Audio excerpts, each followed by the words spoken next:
So I always think, Jules, that business development is a contact sport. And so you have to be out on the pitch to be doing it. You can't be standing on the sidelines. You have this extraordinary facility to read people. Have you always had that? My mom had a great nose for people who were genuine and who weren't genuine. She had had a very hard upbringing, and she was very attuned to other people.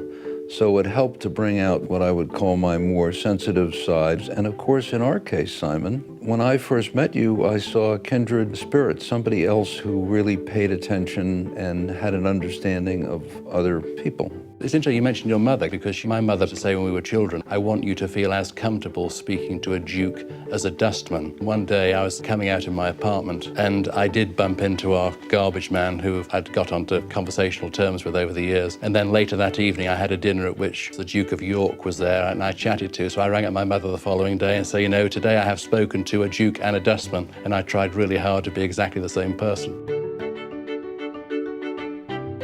Usually the answer comes from the person you're relating to. And if you listen to what they have to say and how they say it, they'll tell you what's important to them, what their priorities are. It doesn't necessarily mean you have to agree with them, but it starts out understanding what do they care about.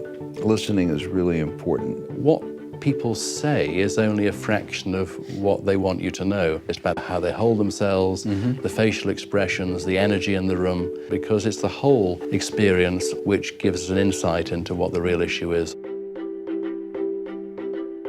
When we very first met, and you told me that you would often walk people to the elevator because the very last thing they said before they left was the one thing they wanted to make sure that you'd heard. And also at the very beginning of a conversation, because when they enter a conversation, quite often they will say what's on their mind.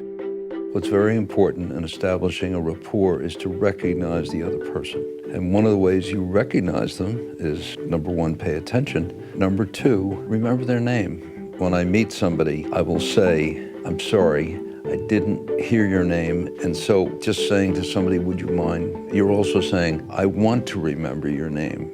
It's interesting because some years ago, a very grand chairman of a public company in the UK telephoned me and said, oh, Simon, I've left you a message on your answering service, but I just want to say it really is inappropriate for your message to say, hello, this is Simon, please leave a message. He said, if you want to be taken seriously, say your full name.